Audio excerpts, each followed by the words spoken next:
Это новости 24, в студии Амирхан Зуртов. Здравствуйте.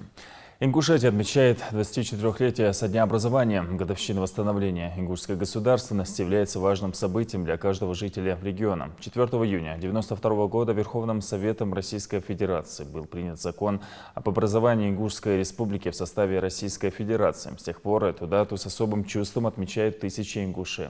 С днем образования республики жителей Ингушетии поздравил полномочный представитель президента России в СКФО Сергей Меликов. Дорогие жители Республики Ингушетия, хочу сегодня от всей души поздравить вас с 24-й годовщиной образования республики. Сегодня Ингушетия – один из самых молодых регионов в составе Российской Федерации. Но несмотря на это, в истории республики были самые разные страницы, и добрые, и сложные. Но пройдя через все испытания и сохраняя веру в свое доброе будущее, республика обрела стабильность. Как в общественно-политической, так и в экономической ситуации. На сегодняшний день в республике главным достижением является стабильность и безопасность ее жителей. На протяжении уже длительного периода республику не потрясают те события, которые знакомы нам в недавнем печальном прошлом. Жители сегодня могут свободно трудиться, растить детей, обретать все блага, которые дарит им благоприятная погода, климат, комфортные условия нашего Кавказа. Более того, сегодня Ингушетия открывает себя для граждан всей России, и многие жители других регионов нашего государства стремятся побывать в Ингушетии для того, чтобы открыть для себя ее самобытную культуру, древние ценности и гостеприимство жителей Ингушетии. Признание республики демократическим, правовым, светским государством – это то, к чему шел ингушский народ многие годы. История региона имеет множество трагических страниц, однако сегодня Ингушетия считается одним из самых стабильных и стремительно развивающихся субъектов страны. Это ли не доказательство стойкости народа? Репортаж Хава Султыгова. Удивительный регион юга России, щедро одаренный природными красотами и известный древними памятниками. Ингушетия – один из самых молодых субъектов Российской Федерации с богатым историческим прошлым и не менее известным настоящим. Регион в числе передовых субъектов страны и участвует во всех значимых мероприятиях.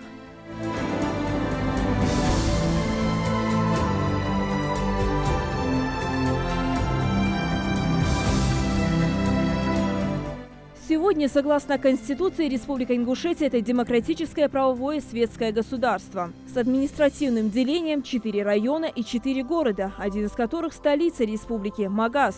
Его строительство началось сравнительно недавно на месте одноименного древнего города, столицы Аланского царства.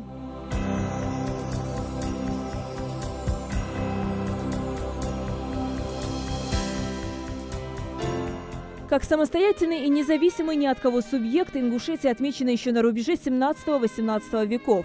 В то время, когда соседние народы активно противостояли интересам России на Кавказе и вели многолетние ожесточенные войны, ингуши дали присягу о добровольном вхождении в подданство Российской империи. Если говорить о деталях этой присяги, то она в чем заключалась? В том, что ингуши будут верными подданными России, ее императорского величества, как тогда говорили, потому что правила тогда Екатерина II. Ингуши сменили несколько территориальных объединений. 7 июля 1924 года была образована Ингушская автономная область. Эта республика, Горская республика была упразднена, и Владикавказ поделен на 2 части. Так сказать, водоразделом, в прямом, в переносном смысле этого слова, этих 2 областей, вернее, столиц этих 2 автономных областей, была река Терек. Правый берег был наш, левый берег был осетинский. Но уже в 1934 году Ингушетия и Чечня были объединены в Чечено-Ингушскую АССР. Административный центр в Грозном, структурные органы и культурные объекты там же. Ингушетия, не имея ни своего статуса, ни экономики, становится преимущественно аграрным районом Объединенной Республики.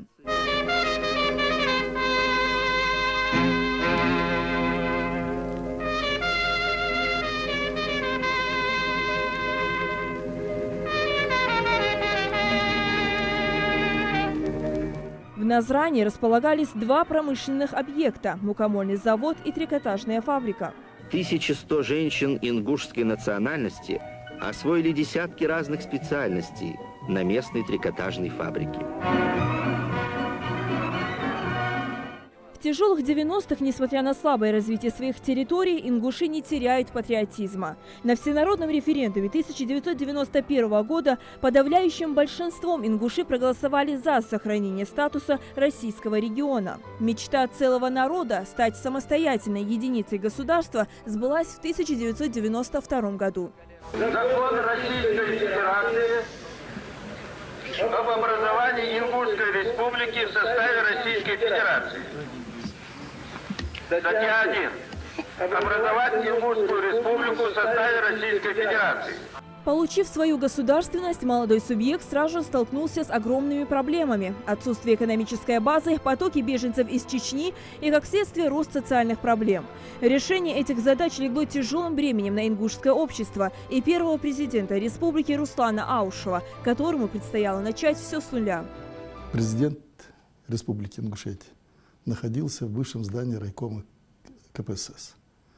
Правительство Республики Ингушетия располагалось в обычном рядовом здании ПМК. И вот в этих условиях начиналось строительство республики, образование, становление органов власти. И, конечно, в этот период очень сильное, я скажу, негативное, может быть, и отрицательное становление развития нашей республики сыграл, конечно, конфликт 92 года. Существующие тогда очень острые проблемы, связанные с событиями 92 года, очень сложная, очень трудная проблема постепенно решалась. Хотя я должен сказать, что закон о реабилитации репрессированных народов, о котором обычно говорят вот эти ура-патриоты, сразу наскоком исполнять, конечно, никто не будет. Поэтому постепенно все проблемы решаются и будут решены. Начало 2000-х для Ингушетии становится роковыми. В республике новое руководство и начало радикализации общества. В памяти народа этот период остался временем, когда люди попросту могли погибнуть от шальной пули. Перестрелки на улицах, частые обстрелы чиновников и сотрудников правоохранительных органов. Террористические акты, уносившие десятки жизней. Лет 8 тому назад, лет 7 тому назад средь бела дня угоняли машины. Средь бела дня убивали людей, убивали и представителей органов власти.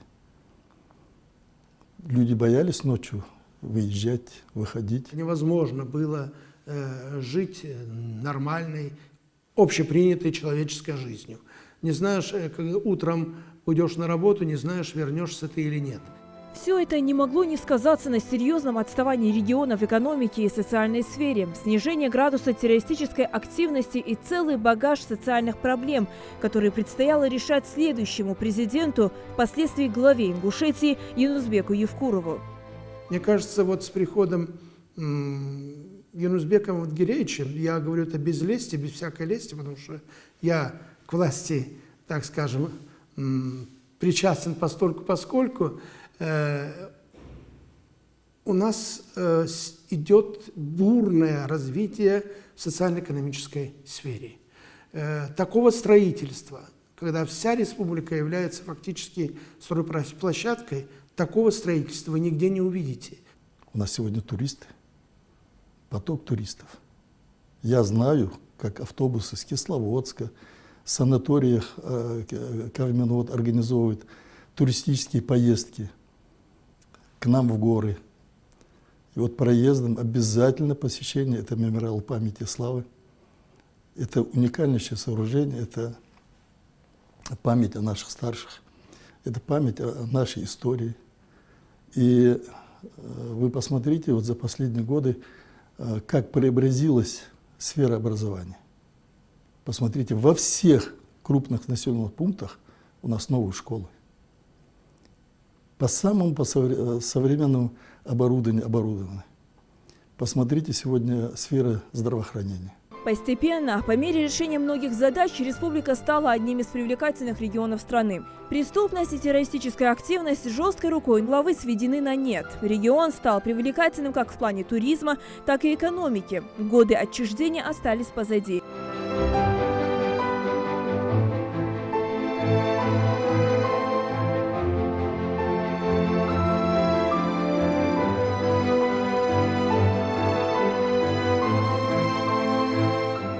Хава Султыгова, Новости 24.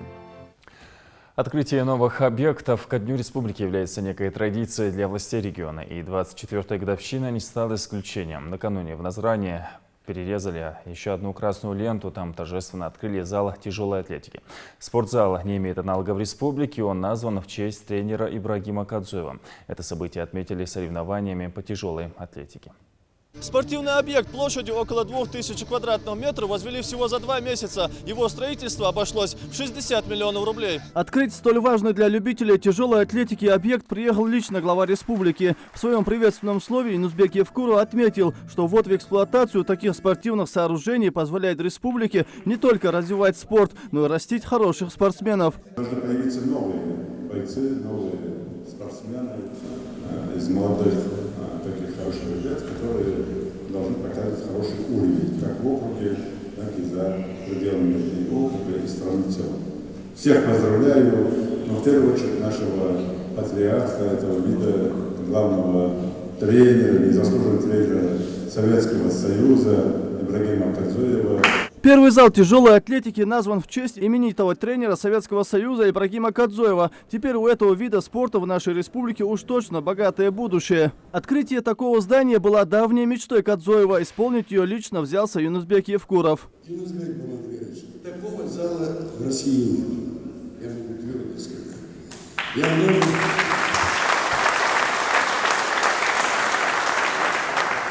много ездил по миру, работал за границей, и в Центральной Америке залов таких не было.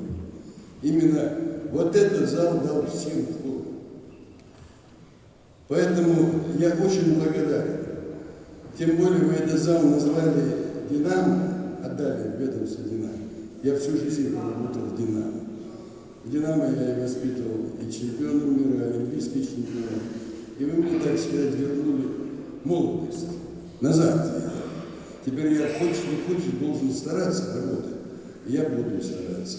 Сразу после торжественной церемонии открытия в новом зале прошли первые состязания, в которых приняли участие более 20 спортсменов. Призовые места заняли атлеты из Чечни, Дагестана и Кабардино-Балкарии. Глава республики вместе с известными ингушскими атлетами поздравил победителей. Затем Юнусбек Евкуров сам лично наградил спортсменов медалями и почетными грамотами. Глава республики осмотрел зал, где спортсмены будут тренироваться, и остался доволен. Одно оборудование чего стоит, особенно радует спортсменов помосты. Их здесь установили аж 10. В этом комплексе одновременно могут тренироваться более 50 спортсменов. В здании предусмотрены все удобства для тяжелоатлетов. Современные спортивные снаряды, просторные раздевалки и душевые кабинки и большое пространство. В новом комплексе предусмотрены все удобства для того, чтобы спортсмены могли заниматься тяжелой атлетикой, продолжая бить новые рекорды. Радовать любителей тяжелой атлетики спортсмены будут все чаще, потому что новый зал соответствует всем необходимым нормам. Теперь в нашу республику часто будут приезжать атлеты из соседних регионов, ведь современный зал позволяет проводить соревнования в масштабах не только СКФО, но и всей страны. То, что я увидел, это международный стандарт.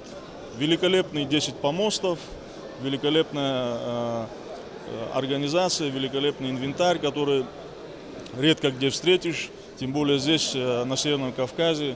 Поэтому впечатления только положительные. Я поздравляю всех штангистов Ингушетии с таким прекрасным залом. Такого зала нам дает будущее. Продвижение, стремление наших спортсменов, чтобы можно было продвигаться, в дальнейшем занимать места, как выезжать за границы. Отличные условия. Это действительно такому уважаемому человеку, это самый достойный зал, который работал. В Индонезии он работал, за границей работал. Столько мастеров спорта международного класса, заслуженных мастеров, сколько раз он выступал, на Олимпиаде был. Строители успели не только построить здание, но и благоустроить прилегающую территорию. Аккуратно уложена тротуарная плитка, посажены цветы и деревья. Своим примером строители доказали, что если постараться за столь короткие сроки преподнести такой подарок ко дню рождения республики, вполне реально. Посмотреть на первый в республике зал тяжелой атлетики пришли и жители региона. У ребят, которые хотят заниматься тяжелой именно атлетикой, будет возможность в нормальных, цивилизованных условиях заниматься. Тренерам будет возможность дать то, что они умеют детям. И вообще по всей республике, которая идет вот именно в спортивном направлении, лучше не может быть. Я увидел очень много сильных спортсменов. Они показали себя достойно. Каждый хорош по-своему и победить сильнейший. Теперь копилка спортивных достижений ингушских спортсменов будет пополняться не только в традиционных видах спорта. Совсем скоро у нас своя появится команда тяжелоатлетов, готовых выступать на мировом уровне. Магомед Асканов, Майрбек Миржоев. Новости 24. Годовщина республики – это время подводить итоги года, и прежде всего следует отметить социально-экономическое развитие региона. Важным фактором улучшения условий жизни граждан является строительство социальных объектов. Ежегодно в республике открываются заведения дошкольного и общего образования, медицинские учреждения, спортивные залы. Динамичность в развитии субъекта удалось достичь, теперь важно не терять ритм. Каким был для Ингушетии минувший год, расскажет Хади Добриева. Становление одной из самых молодых республик в составе большой страны началось буквально с нуля. И сегодня, спустя 24 года, Ингушетия продолжает жить и созидать, строиться и развиваться, растет с каждым годом, радуя глаза и сердца своих жителей. Прошлый день рождения республики с самого утра начался с больших подарков. 4 июня в Назране распахнулись двери новой поликлиники, оснащенной самым современным медицинским оборудованием и обеспечивающей рабочими местами 250 человек. Пожалуй, этот день для назрановских врачей стал двойным праздником, как, впрочем, и для жителей города. В этот же день здесь также открыли новый 12-этажный многоквартирный дом «Согласие». Везде большие подъезды, большие, огромные, можно сказать. Балкон уютный. Вообще вы сами видите, да? Праздник открытия новых объектов, приуроченных ко Дню Республики, продолжился и на следующий день. В столице региона открылась аллея спортивной славы, а в Насыркорте первый в республике Ледовый дворец. Этот праздник вместе с жителями Ингушетии разделили и высокие гости, именитые спортсмены, российские и мировые звезды хоккея. Хоккей – любимый вид спорта. Буквально всех возрастов, но особенно этим будут довольны дети, конечно. Они будут заниматься и хоккеем, и фигурным катанием, и это для них будет большая-большая радость. Две 18-этажные высотки, молодежный дом и дом для детей-сирот и оставшихся без попечения родителей продолжили длинную череду открытий. А перед самым Новым годом прошло торжественное открытие многоквартирных домов в Малгобеке, Назране и Яндаре. Последними же новоселье справили этой весной вынужденные переселенцы из Чечни, мечтавшие о собственной крыше над головой на протяжении 20 лет.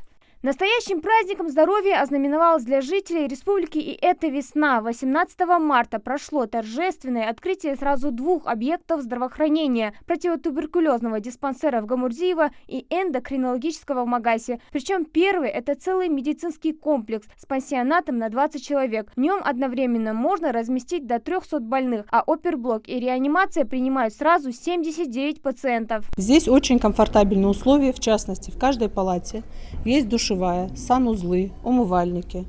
В отделении предусмотрена столовая, буфетная. Никуда больным, в принципе, выходить не надо. По бокам два воинственных аллана, как стражи, охраняющие город солнца, а в центре горянка с блюдом национальных лепешек в руках, символизирующая гостеприимство ингушей. Столица республики встречает гостей новым культурно-архитектурным сооружением – аланскими воротами, открытие которых состоялось в декабре прошлого года. Ход строительства этого объекта глава региона контролировал лично, делая акцент на том, чтобы во въездных воротах Магаса отразилась история ингушского народа, начиная с аланского периода. Для Магаса это будет вот так называемая визитная карточка, аланские ворота, которая обозначает смысл и историю этого города. Но это не единственный объект культурного значения, открывшийся в республике за последний год. Украшением города солнца стали и Дом торжеств, и Центр культурного развития детей. Прошлым летом введен в строй Дом культуры и в Нижних Ачулуках, который в августе отметит свою первую годовщину. Наша школа, какая она светлая, большая, прекрасная, как мечта. Ничуть не отстает республика и в плане образования. Открытый новый корпус Ингушского госуниверситета и 3 новые школы, 2 из которых, Алкунская и Сунжская, приняли своих учеников перед самым Новым годом, а последней свои двери распахнула первая Назрановская. В итоге удалось не только полностью ликвидировать в регионе 3-сменку, но и частично 2-сменку. А самое важное, что учиться в новых условиях ребятам приятно вдвойне. Тут система переходных классов. В старой школе 1 кабинет был. 2 смены в одном кабинете, каждый урок в одном кабинете. Та школа была маленькая. Самый важный и долгожданный подарок в День защиты детей получили плиевские малыши. Для них распахнула крылья сказочная жар-птица. Первый в селе детский сад на 220 воспитанников полностью оправдал ожидания и взрослых, и детей. Вид, конечно, великолепный. Надеемся, что будет также в дальнейшем. Очень красиво, просторно. Я всех нас сегодня поздравляю с этим событием, всех жителей Плиева, матерей. Желаю здоровья, счастья. В этом году мы сдаем еще 4 детских садика, насколько мне память не изменяет, и 21 школу. 21 школу. Это большой, огромный плюс. Это новые, снесенные старые, на месте построены новые школы. Вот представьте, сколько объектов только по линии образования мы в этом году даем. Еще одна школа, но уже конно-спортивная, открылась в Карабулаке, где помимо занятий верховой ездой делается акцент на лечении детей с диагнозом ДЦП и ипотерапией. Не забывают в республике и про летний отдых детей. Жайрахский оздоровительный лагерь Эрзи, открывая летний сезон, в этом году встретил своих воспитанников не только чистым воздухом и горными пейзажами, но еще и новым корпусом, предусмотренным на 450 мест. Кроме того, для детей здесь построены 4 большие летние площадки, бассейн, игровые и залы для интеллектуальных игр и многое другое. Перемены в лагере его воспитанники встретили с большой радостью. Благородным будь всегда! Благородным будь всегда! Раз, два, три! Раз, два, три! Да здравствует Эрзи! Да здравствует Эрзи! Ознаменовался год и запуском 2 промышленных предприятий. В августе в Малгобекском районе начал работу молочный комбинат, который может похвастаться немалым ассортиментом выпускаемой натуральной и экологически чистой продукции. А через 2 месяца в Али-Юрте заработал и комбинат детского питания, специализирующийся на выпуске молочных и безмолочных каш быстрого приготовления с производством более 2 тонн продукции в сутки. В этом году в наш регион будет инвестировано около 12 миллиардов рублей, а значит, торжественных открытий впереди еще немало, как и поводов у ее жителей гордиться достижениями родной республики. Хади Добриева, Новости 24. Сегодня в адрес жителей республики звучат самые теплые и искренние слова. Не скупились на пожелания даже космонавты. На связь с Ингушетией вышли борт-инженеры 47-й экспедиционной международной космической станции. Но это не единственный сюрприз. Сейчас я бы хотела искренне, от всей души, поздравить всех жителей Республики Ингушетия с тем праздником, который празднуется особенно с Днем образования республики. Я хочу пожелать развития республики, хочу пожелать каждому жителю, и маленькому, и большому, и пожилому, и работающему, чтобы вы были прежде всего счастливы. Счастливы, когда в душе комфорт, покой, когда вы знаете о том, что вас ждет завтра. Я хочу пожелать вам добра и благополучия, пожелать здоровья, больших семей, уважения друг к другу и огромной любви не только в семье друг к другу, но и просто как граждан республики, которая молодая, но так активно развивается, и у нее очень хорошее будущее, а значит и будущее ваших детей. Я желаю вам этого счастья, мира и покоя каждому дому. Я хочу поздравить всех жителей нашей республики, весь наш народ с обретением государственности, с сегодняшним днем рождения республики. Мы и наши предки, и наше старшее поколение долгие годы стремились к государственности нашей республики, нашего народа. И с этим праздником, с праздником образования нашей республики, я всех поздравляю. Желаю всем добра, взаимопонимания, здоровья, удачи, успехов в дальнейшем развитии нашей республики. Дал беркет и хлоп вимок, дал хагл нед лоб вен из моклорби, тахне хайна живен государством из лорьи дал бартхобе масынята. Дорогие друзья, 24 года назад, 4 июня 1992 года, была образована Республика Ингушетия в составе Российской Федерации. Ингушетия – один из красивейших регионов нашей страны, имеющий богатое культурное наследие и неповторимый облик, в котором гармонично сочетается старина и современность. Примите самые теплые, искренние пожелания здоровья, успехов, удачи во всех начинаниях, процветания и уверенности, мира и благополучия каждому дому, каждой семье. Желаем Республике Ингушетия процветания, мира и согласия, а всем ее жителям крепкого здоровья, добра и благополучия. И берегите нашу землю, она так прекрасна. Бортинженеры 47-й экспедиции на Международную космическую станцию Юрий Маленченко, Олег Скрипочка и Алексей Овчинин. Вы знаете, ингушский народ в очень надежных руках. Я очень плотно общаюсь с руководством. Юнузбек Евкуров — человек системы, человек, который абсолютно лишен всяческого высокомерия, всяческого ненужного пафоса. Он абсолютно вместе со своим народом, он очень любит своих людей, очень любит людей разных национальностей, что очень важно. И вовлекает в управление, в жизнь республики другие народы, что, безусловно, обогащает Ингушетию. И мне кажется, что я пожелаю так держать, потому что вот этот стиль, который на сегодняшний день избран, он очень верный. Он, безусловно, уже за многие годы оправдал себя. Надо просто сохранять это хорошее настроение, эту бешеную жизнерадостность, любовь к родной земле. И еще через 25 лет мы увидим процветающую, мощную часть России, Республику Ингушетию. Я хочу на 50-летие Республики Ингушетии тоже выступать, если это получится. Основные торжества сегодня в День Республики развернутся на площади Алании и в башне Согласия. На площади перед администрацией главы Ингушетии под открытым небом пройдет шахматный турнир, в котором смогут принять участие все желающие. Там же профессиональные музыканты республики исполнят для гостей праздника старинные ингушские народные мелодии. На площади Алания в этот день пройдет праздничный концерт с участием звезд эстрады СКФО. Происходящее на сцене вокруг нее будет проецироваться на большой светодиодный экран, а наш канал обеспечит прямую трансляцию концерта.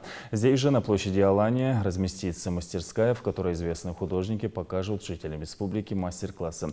Рядом развернется ярмарка народных промыслов, украсит праздник яркое выступление канатоходца-виртуоза, состоится трюковое шоу.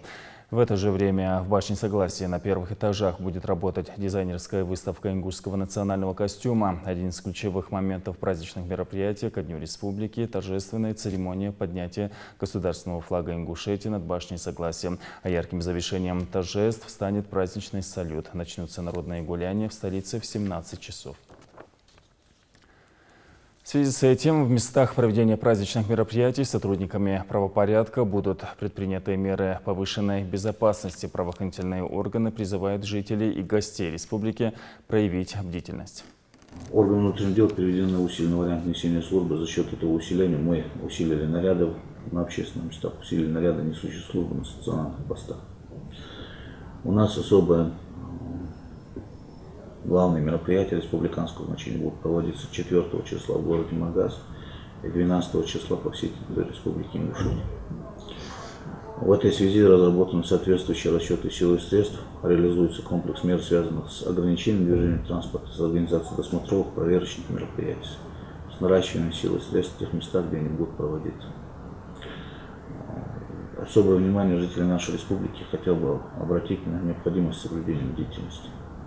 Мы обладаем информацией о возможных попытках совершения противоправных действий, в связи с чем прошу вас при выявлении или установлении любых обстоятельств, которые могут представлять интерес, будь то сумка, которая находится в том или ином общественном месте, пакет, иной предмет, вызывающий подозрение.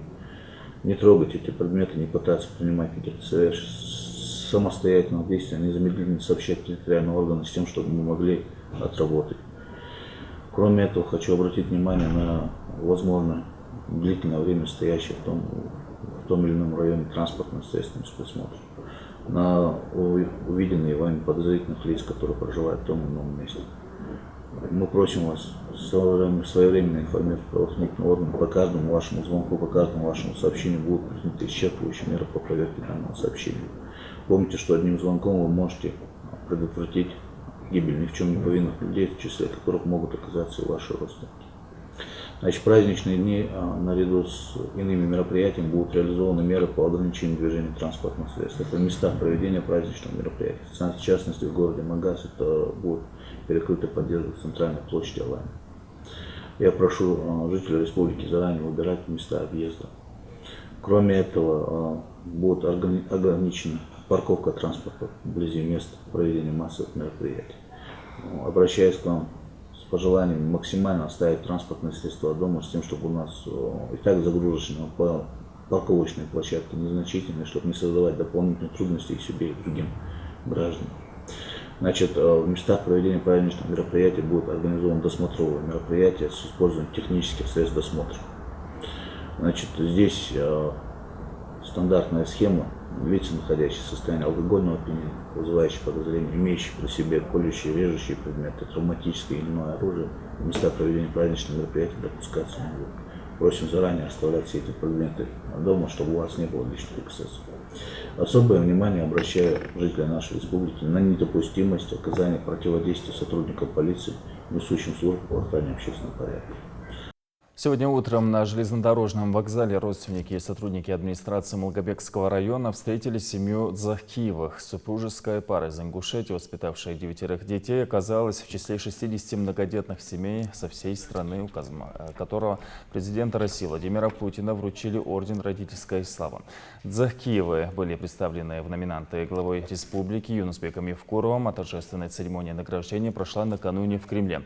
На родине Захкиевых встретили не только множество поздравления, но и подарками многодетной семье вручили телевизор и стиральную машину.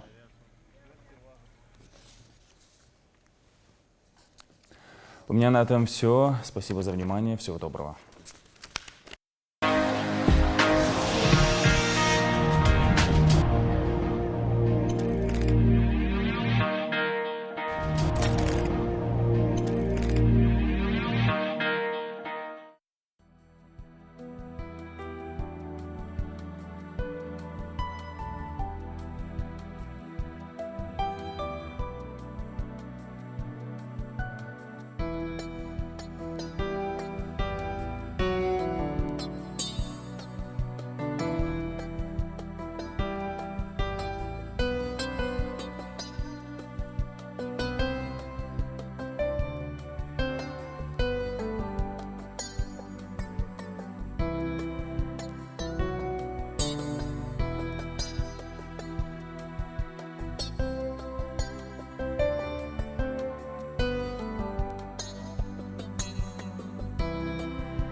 Хотите телефон? Может, ноутбук? Только боитесь ошибиться в цене или выборе? Нет проблем! С магазином Mobi King вы всегда сможете найти идеальное решение из всего многообразия телефонов, планшетов, ноутбуков, комплектующих, а также множество аксессуаров. Постоянным клиентам дарим бонусные карты и скидки. Также возможность стать участником розыгрыша призов. Город Назрань, торговый комплекс «Ковчег», левое крыло. Наш сайт www.mobidefisking.ru.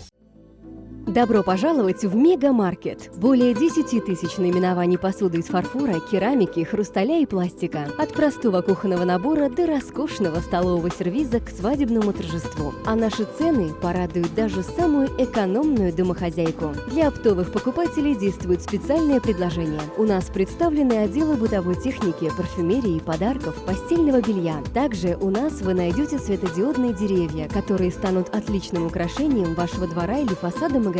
Мегамаркет. Трасса Назрань-Кантышева. Более Более 20 лет успешной работы. Независимо от того, планирую я крупную или небольшую покупку, я знаю, что здесь я смогу подобрать то, что мне нужно. Индивидуальный подход к каждому клиенту. Отличное обслуживание. И главное, разумное соотношение цены и качества. Сотни довольных покупателей. В этом году, как и прежде, в мебельном салоне «Беркат» весь месяц Рамадан скидка 15%, а на кухонную мебель все 20%. Здесь великолепный выбор.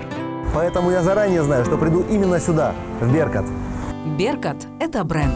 Город Назрань, проспект Базоркина, 72. Телефон 22 55 17.